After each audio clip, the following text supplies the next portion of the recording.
Bom dia, sejam bem-vindos então à disciplina de energia renovável. E a nossa aula de hoje, pessoal, é sobre a origem, a importância econômica da cana-de-açúcar. Nós estamos iniciando pelo conteúdo de cana-de-açúcar e as perspectivas da cana-de-açúcar para os próximos anos.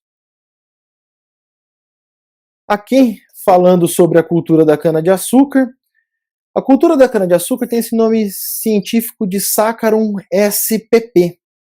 E por que esse nome científico? Porque, na verdade, essa cana que nós vemos quando vai numa usina ou quando está andando, viajando na beira da estrada, principalmente aqui no norte do Paraná, região de Bandeirantes, por exemplo, estado de São Paulo, as lavouras que nós vemos são Saccharum spp, e porque elas são um cruzamento interespecífico de várias variedades, de várias espécies de cana-de-açúcar. Então, tem a Saccharum officinarum, que é aquela cana caiana.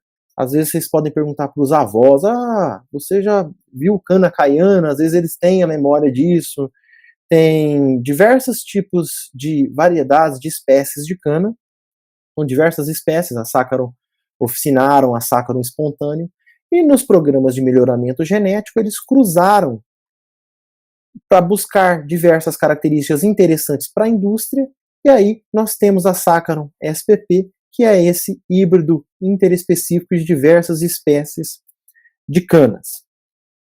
Eu não comentei com vocês, agora que eu estava falando do como vai ser a disciplina, eu sempre disponibilizo material para leitura, tem as aulas para vocês também, eu tento trazer nas aulas o melhor conteúdo possível para vocês conseguirem sair daqui cultivando cana-de-açúcar, sabendo da recomendação para cana-de-açúcar, mas além disso, tem 2 livros para indicar. Esse aqui é um livro Cana-de-açúcar, do plantio à colheita, da editora da Universidade Federal de Viçosa. É um livro muito bom, curtinho, fácil de ler.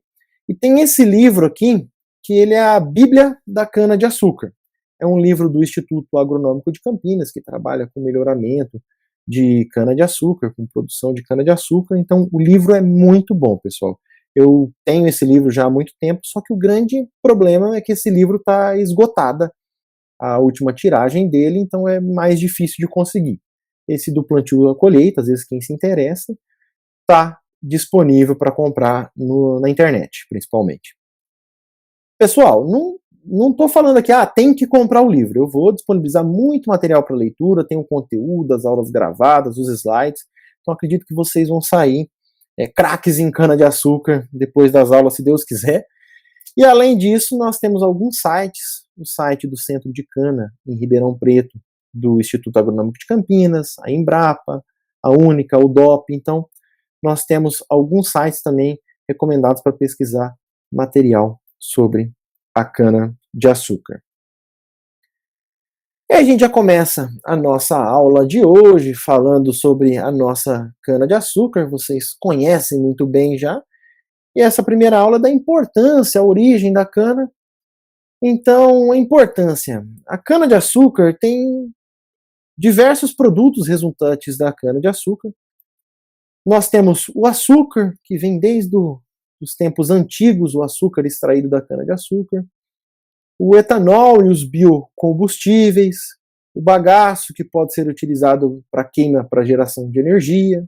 Nós temos a palha, que sobra após a colheita, que pode ser utilizado para geração de energia, para etanol de segunda geração, que a gente vai trabalhar semestre que vem. Muitos dos agrônomos são apreciadores aqui, da cachaça, a aguardente brasileira, muito famosa. E também a cana-de-açúcar pode ser utilizada para alimentação animal. Então ela tem diversas utilidades. O pessoal tem até um ditado muito famoso que fala que do boi se aproveita tudo. Então aproveita-se as vísceras, o couro, a carne, e fala-se que do boi não se aproveita só o berro. E a cana-de-açúcar é a mesma coisa. A gente aproveita a palha, a biomassa, a gente consegue transformar em açúcar, em biocombustível, em cachaça.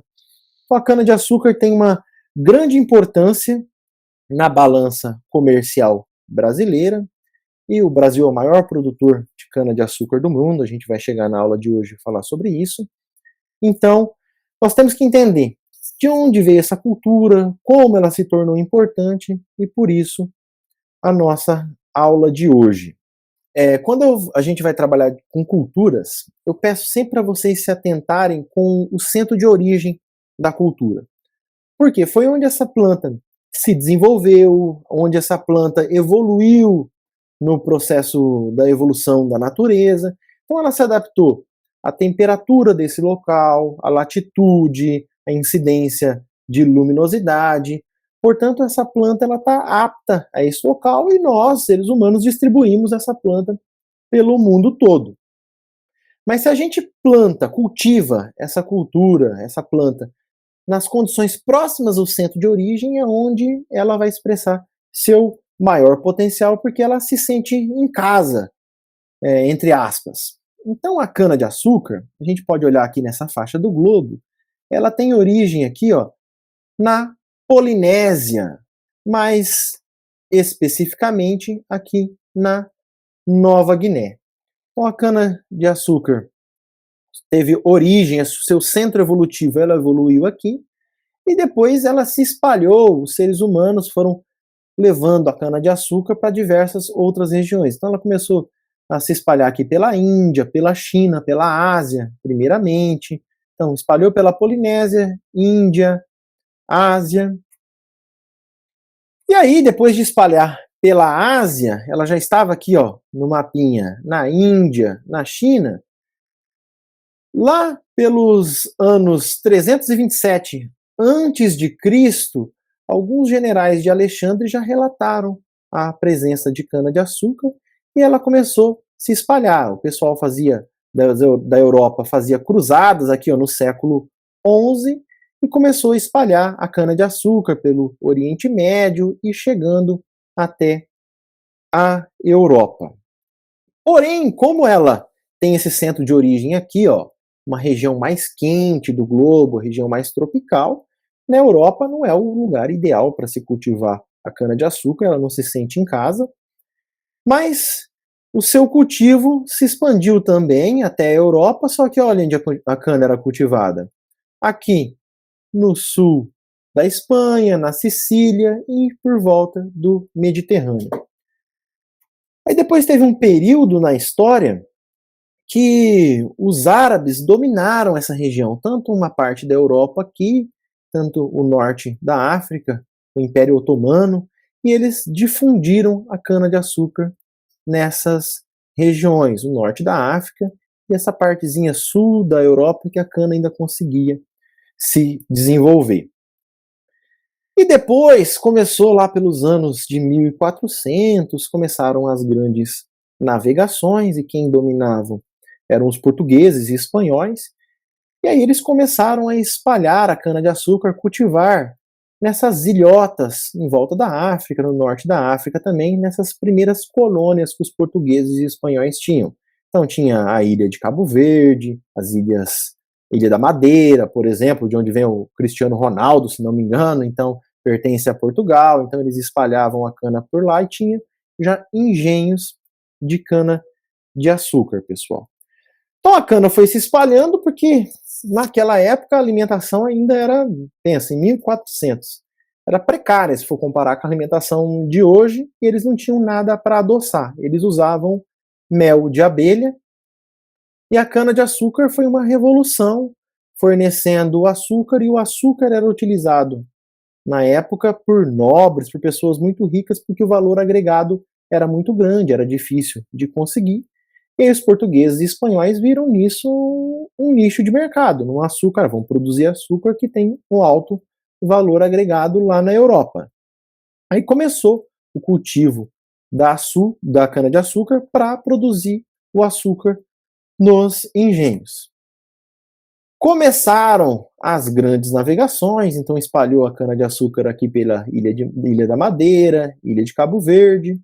Então ela foi se espalhando em volta da África, em volta da Europa, em locais que tinham temperatura, umidade, pluviosidade, condições aptas para o desenvolvimento dessa cultura. Olha, aqui no mapa, o meu cursor do mouse está mostrando, aqui na Nova Guiné, o centro de origem dela. Então é nessa faixa do globo onde ela vai ter a luminosidade ideal, ela vai ter pluviosidade ideal. Então aqui que ela se sente em casa, e a gente já vai chegar aqui no Brasil, olha, que está na mesma faixa do globo, lá do centro de origem da nossa cana-de-açúcar. Mas antes de chegar no Brasil, em 1493, Cristóvão Colombo fez já sua segunda expedição e ele já trouxe a cana-de-açúcar para as Américas.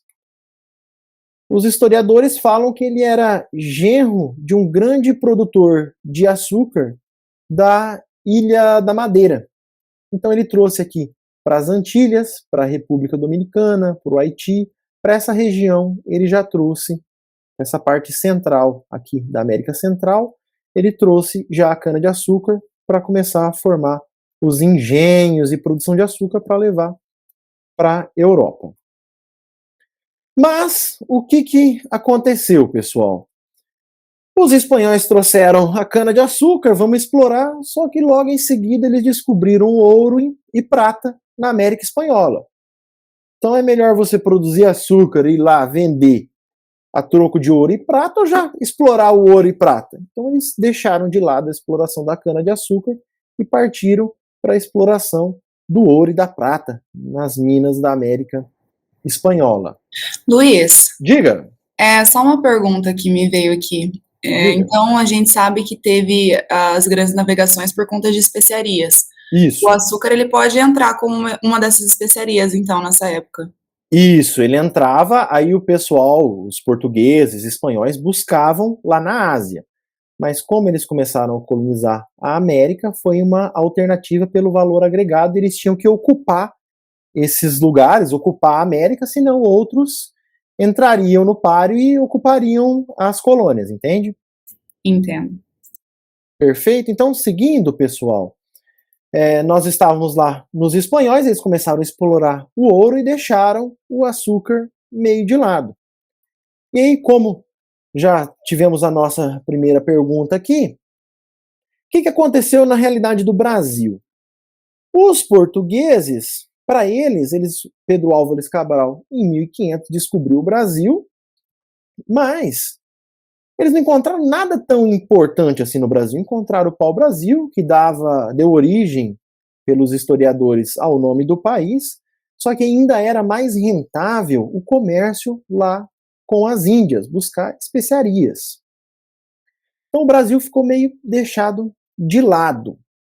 Só que aí, nessa competição, começaram franceses, holandeses a aportar aqui no Brasil, comercializar com os índios, extrair pau-brasil, e eles viram que eles iam acabar perdendo o país se não explorassem. Então os portugueses dividiram o Brasil, aí lembra das aulas de história lá do fundamental, do ensino médio, mas eles dividiram em capitanias hereditárias o Brasil. E aí começou a exploração, vinham famílias para cá, passava de pai para filho, e começou a exploração do Brasil, porque se não explorasse, ia acabar perdendo. E aí, dentre essas capitanias, as que prosperaram, vamos lembrar lá das aulas do Fundamental, foram a de Pernambuco e a de São Vicente, justamente por causa da cana-de-açúcar. Então, eles trouxeram, em Martim Afonso de Souza trouxe a cana-de-açúcar para o Brasil em 1502, e em 1532 já foi instalado o primeiro engenho de cana-de-açúcar no Brasil, na capitania de São Vicente. E aí e a capitania de São Vicente começou a prosperar, e a de Pernambuco também, justamente baseada na exploração da cana-de-açúcar para a produção de açúcar para vender na Europa. Aí ela se espalhou, a cana-de-açúcar se espalhou de acordo com a exploração do Brasil. Então, em 1615, ela já chegou aqui no Planalto Paulista, subiu a serra, já chegou na região ali de Itu, e de acordo com a exploração e desenvolvimento do Brasil, de acordo com os anos, a cana foi adentrando mais para o interior do Brasil. Mas focando naquela época, o que aconteceu? O Brasil prosperou um bom tempo na cana-de-açúcar, na exploração dos engenhos para a produção do açúcar, e principalmente no Nordeste, na capitania de Pernambuco e também na Bahia, prosperou a produção da cana para a produção do açúcar. Mas aí começou já o declínio do monopólio brasileiro. A partir de 1578, Portugal, o rei de Portugal morreu, e o rei da Espanha, por ter o parentesco mais próximo, assumiu também Portugal e assumiu o Brasil. Virou tudo uma coisa só. Só que a Espanha era contra a Holanda e a Inglaterra. Então ela decidiu não comercializar o açúcar brasileiro com a Holanda e com a Inglaterra. Eles precisavam desse açúcar. O que aconteceu? A Holanda, principalmente, invadiu o Nordeste brasileiro, ficou durante vários anos aqui, explorando o açúcar no Nordeste brasileiro. Então nós temos uma boa ascendência, influência holandesa lá no Nordeste. E aí, depois de um tempo, os holandeses foram expulsos, só que eles já tinham aprendido toda a tecnologia de explorar a cana-de-açúcar e levaram a cana-de-açúcar aqui, novamente, essa tecnologia para a América Central, e começaram a produzir e concorrer com os portugueses.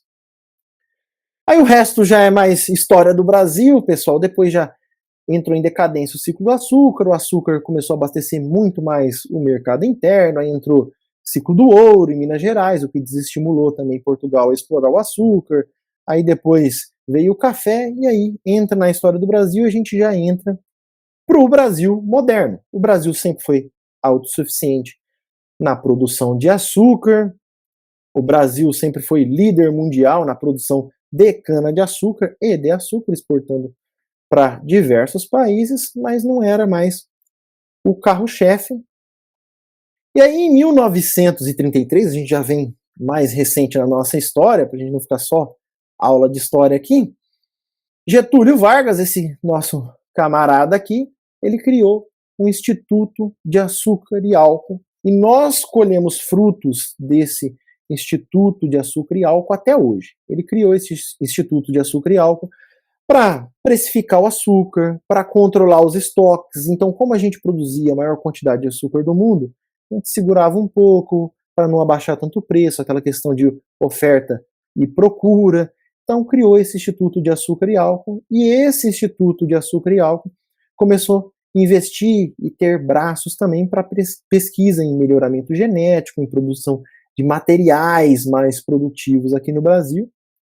E um dos frutos que a gente tem, que vem lá desse Instituto de Açúcar e Álcool criado pelo Vargas, é a Ridesa, que é uma rede hoje entre as universidades que trabalha com melhoramento genético da cana-de-açúcar. Então nós temos a Federal de São Carlos, a Federal do Paraná, e tem diversos campos que trabalham com melhoramento genético, e mais de 50% da cana cultivada hoje no país é proveniente da Ridesa, que é fruto lá do Instituto do Açúcar e Álcool, lá do Vargas. Então foi o pontapé inicial para deixar mais redondinho, mais homogênea a produção e o controle da produção do açúcar.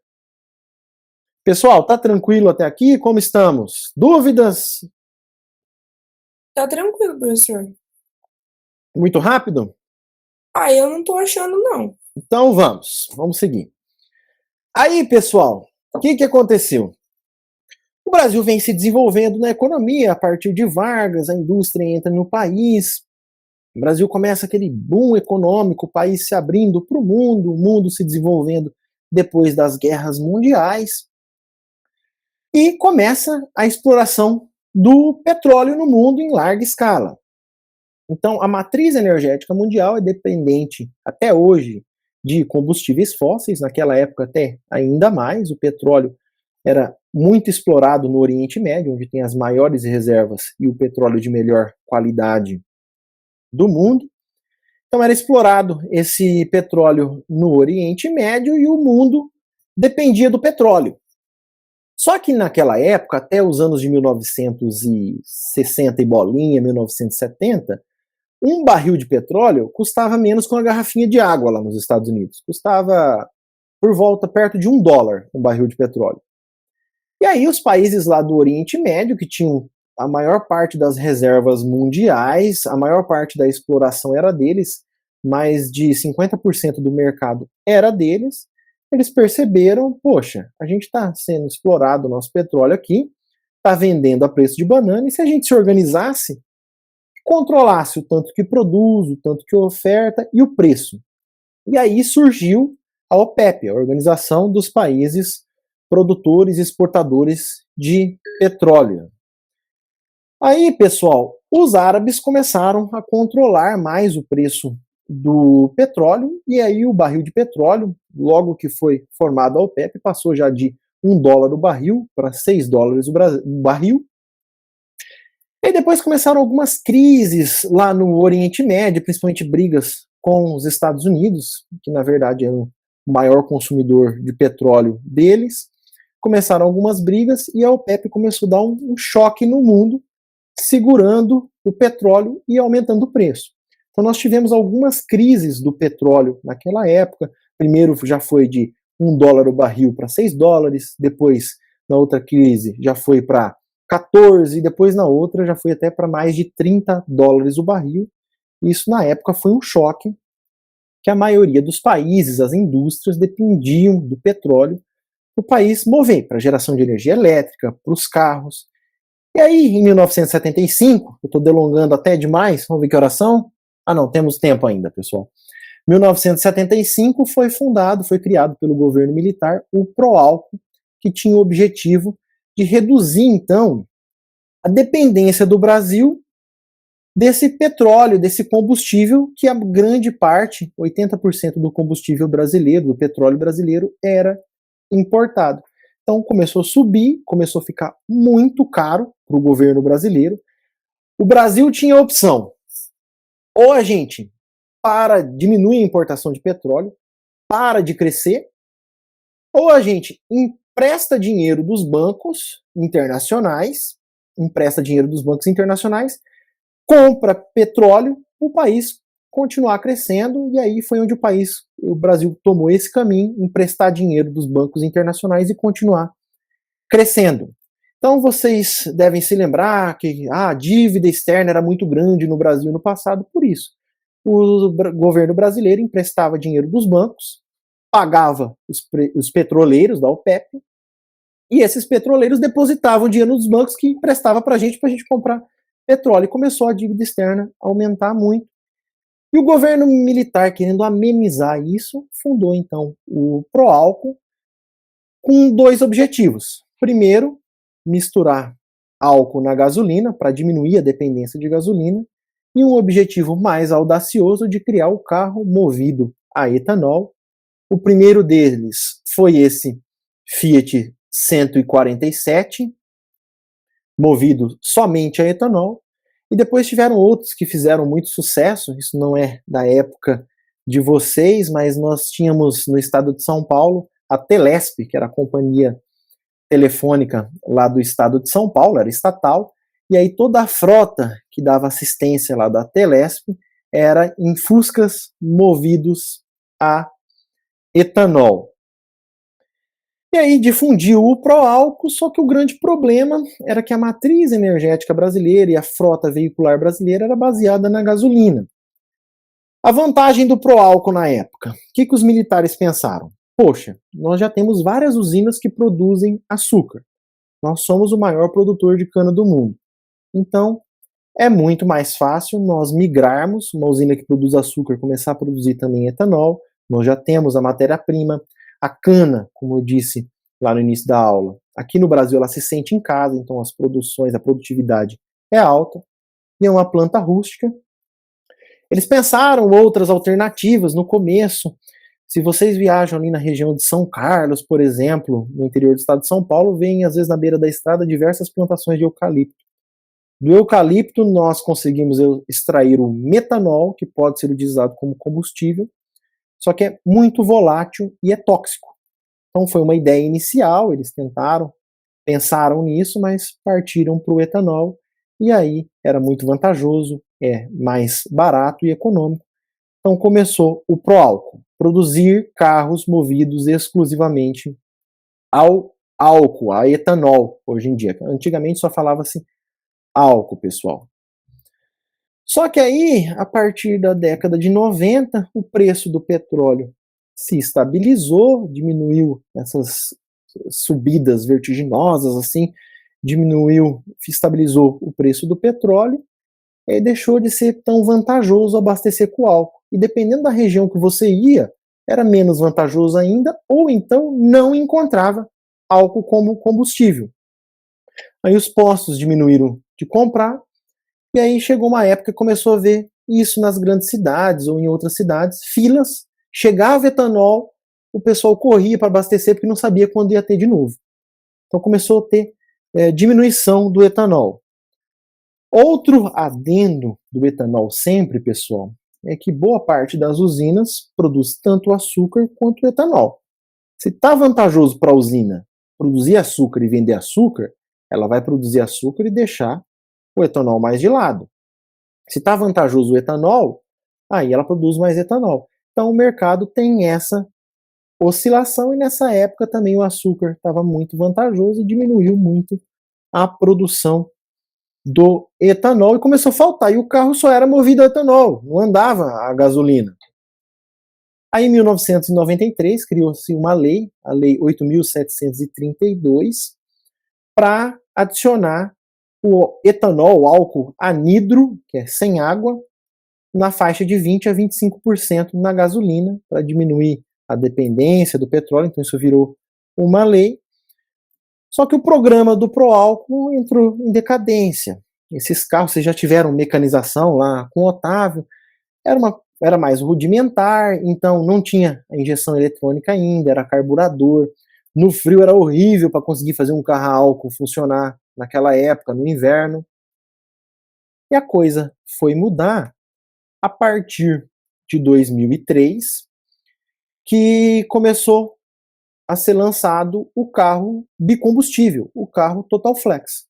Então, um carro que ele andava tanto a álcool quanto a gasolina. Lá no sistema de injeção eletrônica, detectava qual era o combustível que estava abastecido o tanque, ou qual era a proporção da mistura desses combustíveis, e o carro andava tanto em um quanto o outro, e foi aí que alavancou muito o consumo do etanol no Brasil, porque se eu estou numa região que não tem etanol, o etanol está muito caro, eu abasteço na gasolina. Eu sou um exemplo disso, eu fui para Santa Catarina antes de começar a pandemia, eu sempre ando no etanol, para ajudar o setor, né, contribuir, e além disso é renovável, pessoal. E lá em Santa Catarina o preço estava muito, não estava vantajoso o preço do etanol, e aí eu comecei a abastecer com gasolina lá quando estava rodando por lá.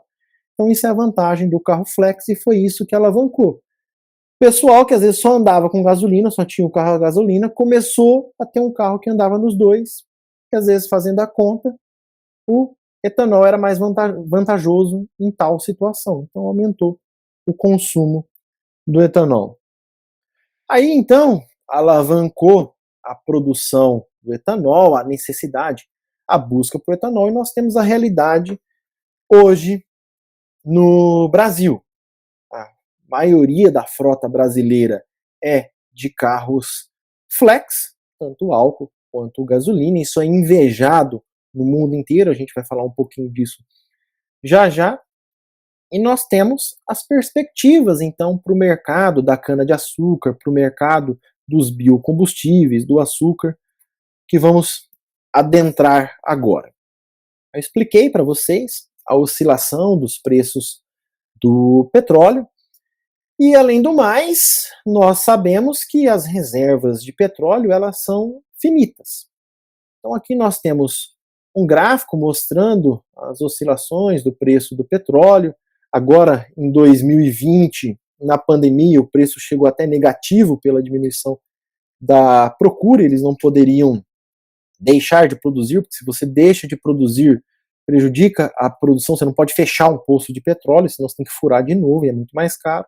Então o preço chegou até negativo, mas foi um acaso, a pandemia acabou acontecendo, só que essas reservas uma hora vão acabar. E a tendência do preço do petróleo é só subir, principalmente oferta e procura. Uma hora esse petróleo acaba. Então a tendência é para 2025, $80 o barril. aí para 2040 tem a tendência de estar mais de 140 dólares o barril, e para 2050 mais de 220 dólares o barril de petróleo. Assim, além de estar acabando, diminuindo as reservas, o nosso petróleo, o preço vai estar muito alto por causa da oferta e procura, e aí alternativas como os biocombustíveis vão ser muito interessantes, muito mais interessantes do que são hoje. Em diversos países, a tendência é procurar biocombustíveis para mover principalmente a sua frota de veículos. As perspectivas do mercado mundial, pessoal. A população mundial está crescendo, um ritmo não tão alto quanto de anos anteriores, mas ainda está crescendo. A procura pelas commodities está crescendo também. E aí tem procura por milho, por soja e trigo, diversas outras commodities. E aqui no Brasil, se eu não planto soja, eu migro para cana, ali no estado de São Paulo. Se eu não planto amendoim, eu migro para cana. Então, o preço da tonelada da cana-de-açúcar, a tendência é seguir o preço das commodities e subir também por essa procura de biocombustíveis, que a tendência é aumentar, e também pelo preço de todas as outras commodities que acabam puxando o preço da cana-de-açúcar também. Um exemplo, vocês devem olhar o noticiário, tudo, eu trabalho com cana-de-açúcar. Antes de começar a pandemia, há uns 3 anos atrás, nós vendíamos cana-de-açúcar a 50, 60 reais a tonelada. Antes da pandemia estava a 70. Agora, como subiu tudo, a soja, então acabou puxando também as outras commodities e o preço da tonelada da cana-de-açúcar hoje passa de 100 reais, as usinas estão pagando. Então o preço da cana também subiu, então é vantajoso e vai ser mais vantajoso ainda cultivar cana-de-açúcar pela necessidade. Aumento da população mundial, necessidade de energia renovável para substituir o petróleo e aumento do preço das commodities. E aí, pessoal, continuando na nossa pegada ecológica, a gente entra no famoso Acordo de Paris, que são metas, cada país tem que sentar lá na mesa e anunciar as metas. Olha, eu tenho meta de redução de tanto, meta de redução de tanto. O Trump tinha saído, o Biden já voltou agora para o Acordo de Paris, mas são metas audaciosas, principalmente da União Europeia, de uma redução até 2023 da União Europeia, por exemplo, de 33% das emissões de poluentes e neutralidade dessas emissões até 2050. Então, tudo que você produz de CO2 para a atmosfera, o país, a União Europeia, o Brasil, pela sua oferta lá no Acordo de Paris, conseguir a neutralidade. Então, tudo que eu emito de CO2 na atmosfera, plantar floresta, crédito de carbono, cultivo da cana-de-açúcar, vai resgatar esse carbono da atmosfera. Então, tudo que eu emitir até 2050, a neutralidade, eu consegui essa neutralidade. Então, esse Acordo de Paris força o mundo a diminuir a procura por combustíveis fósseis e buscar biocombustíveis, que são renováveis. Assim, a procura por etanol, a procura por biodiesel vai ser alta no futuro, pessoal, para tentar cumprir esse Acordo de Paris. A gente vê, eu não sou Caxias climático nem nada aqui, mas eu vejo nos últimos anos, cada vez as secas são mais prolongadas. Em um dia, vocês já tiveram lá com o Marcelo em agrometeorologia, às vezes em um dia chove chuva de um mês, acontece. Então o clima está ficando meio desregulado, então a gente tem que tomar cuidado, o mundo está atento para isso, para o Acordo de Paris, para buscar fontes alternativas de energia para diminuir as emissões, para ver se a gente segura. A meta do Acordo de Paris é segurar em até 2 graus o aumento da temperatura comparado com a pré-revolução industrial. Então, segurar até 2 graus de aumento, pessoal. Então, a meta é a neutralidade até 2050. Cada país tem uma meta, Estou citando a meta da União Europeia aqui. Então, os biocombustíveis vão ter esse chamariz também de ser uma alternativa renovável de energia. E aí, a curto prazo, nós temos a Índia. A Índia é produtora de cana-de-açúcar, só que a Índia está vendo essa pegada. A Índia tem a segunda maior população do planeta. A tendência é que nos próximos anos ultrapasse a China e seja o país mais populoso do mundo. E a Índia, o governo indiano está buscando investir em carros bicombustíveis, tentando utilizar o etanol como combustível, e a Índia vai aumentar sua produção de cana-de-açúcar para a produção de etanol, e para abastecer todo esse mercado indiano, a Índia só não vai dar conta e vai precisar de etanol, e nós somos um dos maiores produtores de etanol do mundo. Então é outra lacuna aí para o Brasil entrar, essa demanda da Índia, que a Índia já está entrando na questão da energia renovável.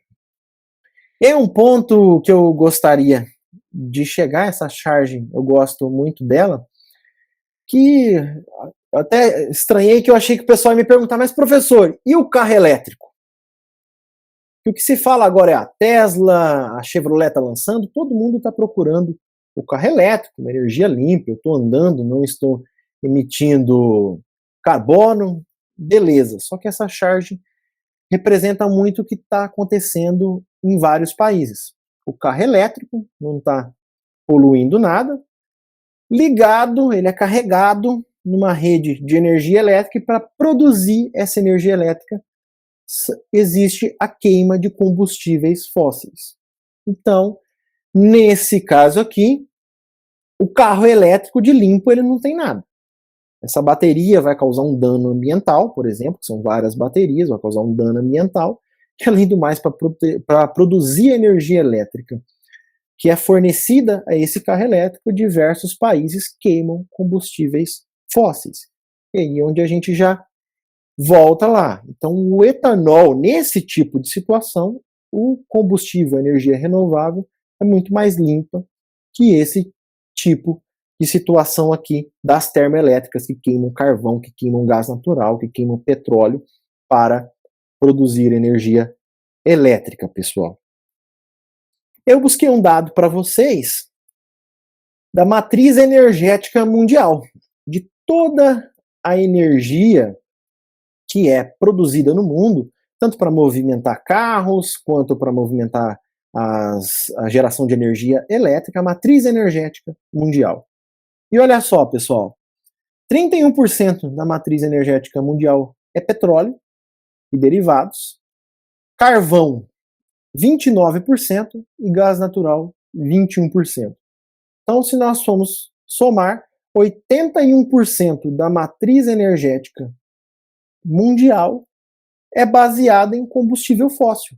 Então, nós estamos emitindo CO2, energia não renovável, estamos tirando aquilo das minas, dos poços e emitindo na atmosfera e prejudicando assim o nosso meio ambiente. Então, a sugestão que eu dou, a visão do mundo é que essa matriz energética tem que mudar e muito para depois a gente entrar num carro 100% elétrico. A melhor pegada seria o quê? Um carro movido a gasolina ou a etanol, um carro movido a etanol, que consegue gerar, como diversos carros, não é fazendo propaganda aqui, mas já fazendo, da Toyota tem. O carro gera sua própria energia. Nós temos o Prius aqui no Brasil tem, lá nos Estados Unidos tem. O carro gera a sua própria energia elétrica e aí economiza, e o carro economiza muito combustível nesse contexto. O carro freando ou quando não está usando toda a potência do motor gera a sua própria energia e aí alivia o motor na hora que mais necessita. Então, essa é a pegada mais ecológica, pessoal. E mudar essa matriz energética mundial, deixar de depender tanto de combustíveis fósseis, mais de 80% hoje. Então, reclamam do Brasil, que o Brasil polui, que o Brasil isso, que o Brasil aquilo. Só que vamos comparar a matriz elétrica. No mundo, o que é utilizado para gerar energia elétrica? No mundo, 38% carvão, quase 4% petróleo e derivados e 23% gás natural. Maior fatia dessa pizza é também de combustíveis fósseis. Assim, pessoal, o mundo depende muito de combustíveis fósseis e pouca energia limpa. Então, o mundo deve muito ao Brasil nesse sentido, porque o Brasil é um país com energia mais limpa. O Brasil tem mais de 60% da energia elétrica brasileira é gerada por hidrelétricas. Depois nós temos outras fatias com petróleo, nós temos gás natural, nós temos a solar, que nós trataremos no semestre que vem, que está crescendo muito, um país abundante de sol como o Brasil. Assim, o mundo ainda usa muito combustível fóssil, o Brasil já tem uma energia mais limpa, e isso a gente deve lá àquele problema das crises do petróleo, onde nós tínhamos naquela época, na década de 70, muitas termoelétricas, e aí os governos da época começaram a investir em hidrelétricas para a gente depender menos do petróleo. Foi onde começou Itaipu e as outras hidrelétricas que nós temos hoje, pessoal. Pessoal, alguma dúvida até aqui, antes da gente encerrar esse assunto? Foi muito rápido, tranquilo? Foi tranquilo, professor. Não tá rápido, não. Então, vamos para o nosso próximo tema. Uma observação, então, aqui da nossa energia limpa. Em 1 hectare cultivado com cana-de-açúcar, equivale a 60 barris de petróleo. Então, eu consigo produzir de energia com 1 hectare de cana-de-açúcar o equivalente a 60 barris de petróleo, pessoal. Então, é uma energia renovável, uma energia limpa, uma cultura que se adapta muito bem ao Brasil. Como eu disse aqui, a cana-de-açúcar se sente em casa. E assim, nós, acho que está pequenininho aqui, mas nós, o Brasil, nós somos o maior produtor mundial de cana-de-açúcar, com mais de 700 milhões de toneladas anuais. Nós somos o maior produtor, seguidos pela Índia, pela China, pela Tailândia, mas nós, por exemplo, a Índia é o segundo maior produtor, não produz nem metade do que o Brasil produz. Então, o Brasil é o maior produtor de cana-de-açúcar. Esse dado aqui, pessoal, é da Secretaria de Agricultura lá dos Estados Unidos. Peço para que vocês se atentem, já vou adiantar para vocês que a Secretaria dos Estados Unidos, sempre quando o Brasil é o grande produtor de alguma coisa, como café, como a cana-de-açúcar, que o Brasil é o maior produtor mundial, sempre no início da safra eles dão uma previsão para tentar controlar o mercado. Então eles sempre chutam, sempre colocam o dado um pouquinho a mais. Então, Brasil, vocês vão produzir mais de 700 milhões de toneladas. Por quê? Aí o mundo inteiro olha o preço. Alguma dúvida, pessoal? Tranquilo? Tranquilo, professor. Tranquilo, professor. Então, pessoal, como o Brasil é o maior produtor, então lá para demandar o preço, principalmente do açúcar, o preço do etanol. Então, Brasil, vocês vão produzir, eu estou vendo aqui a estimativa, o clima, tudo, vocês vão produzir mais de 700 milhões de toneladas. Para quê? O mundo olha, tem muita oferta, então o preço dá uma segurada para o mercado futuro. Já a companhia brasileira, a Conab, quando vai levantar esse dado, eles olham, não é bem assim, a gente teve um problema de seca aqui, um problema lá, e eles colocam o dado, divulgam o dado até um pouquinho a menos. E isso é uma guerra, balança comercial, por quê? O pessoal olha o dado da Conab, poxa, vai faltar cana, vai faltar açúcar, o preço sobe.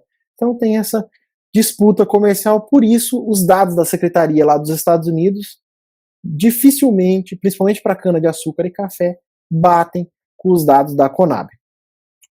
Assim, o Brasil é o principal produtor de cana-de-açúcar. Aqui são as regiões onde é produzida a cana-de-açúcar no Brasil. O maior estado produtor é o estado de São Paulo. Eu sou dessa região aqui, bem no oeste do estado de São Paulo. Estou a 200 quilômetros de Londrina. Então, o estado de São Paulo é o maior produtor, Paraná é um grande produtor também, nós temos a usina Alto Alegre, outras usinas aqui no norte do Paraná, Mato Grosso do Sul, região de Naviraí, produz muita cana-de-açúcar, estado de Goiás, e os estados da região Nordeste, que nas próximas aulas eu vou trazer para vocês algumas imagens lá do cultivo de cana na região Nordeste, e é uma situação muito mais arcaica, mais empírica, mais atrasada tecnologicamente em relação quando comparado ao estado de São Paulo, estado do Paraná, Mato Grosso do Sul, esses estados do centro-sul, pessoal.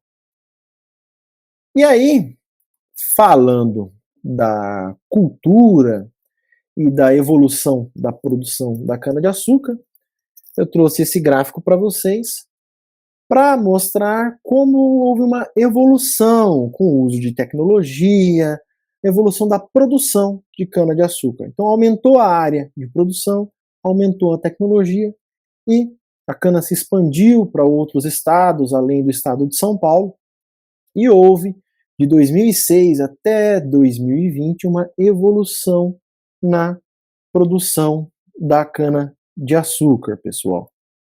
Aqui esse dado é da Conab, de 2020, olha a previsão da Conab. Lembra lá, mais de 700 milhões de toneladas lá da Secretaria de Agricultura dos Estados Unidos. Da Conab, por volta de 650 milhões de toneladas. Então eles sempre têm essa diferençazinha entre a Conab e o USDA.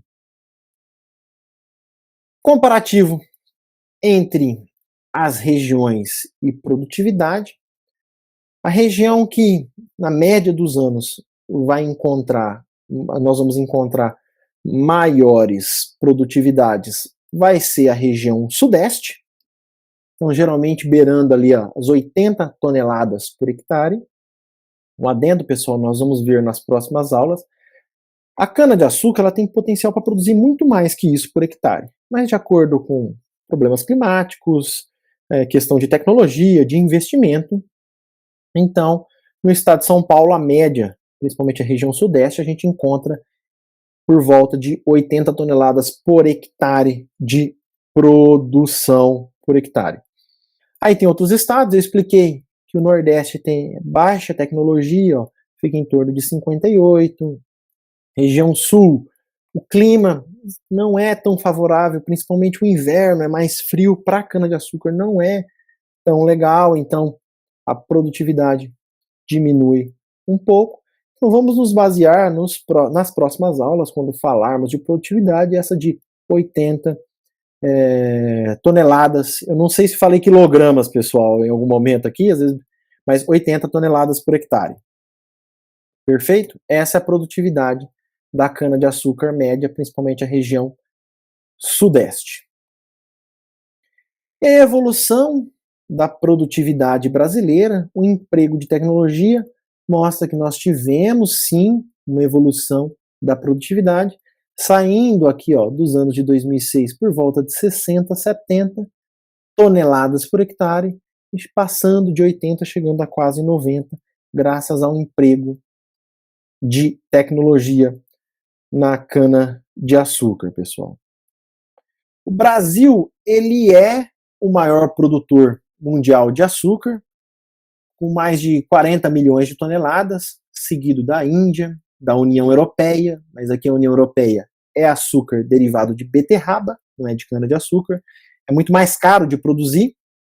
Então o Brasil é o maior produtor mundial de açúcar e tem aumentado a sua produção. Podemos observar 38, 29, 29, 39. E esse de 38 cai para 29, sobe de novo para 39. Isso é muito também porque as usinas balançam entre a produção de etanol e produção de açúcar. Várias vezes eu estou na usina lá que a gente presta serviço e o pessoal chega, agora vai produzir mais açúcar. Então, rapidinho a usina já converte e começa a produzir mais açúcar. Rapidinho ela já começa, converte e produz mais etanol, de acordo com o mercado, com os contratos que ela tem que cumprir de exportação, e assim um preço vai acompanhando o outro. O açúcar está mais vantajoso, diminui a produção de etanol. O etanol está mais vantajoso, diminui a produção do açúcar, mas nós somos o maior produtor mundial de açúcar. De consumo, a Índia é o maior consumidor mundial de açúcar, consome quase tudo o que produz. Então, por isso que eu deixei aquela lacuna lá, a Índia vai começar a produzir etanol para abastecer os carros. Então, tem uma lacuna para o Brasil exportar para a Índia. A União Europeia consome muito açúcar, a China também, e isso é bem pela população. Estados Unidos é um país bem populoso também, consome muito açúcar. De exportações, naturalmente, nós como maior produtor somos o maior exportador de açúcar. A Índia, lembra que eu falei, produz bastante, mas consome muito, tem uma grande população. Então a Índia é o terceiro maior exportador. O segundo maior exportador de açúcar é a Tailândia.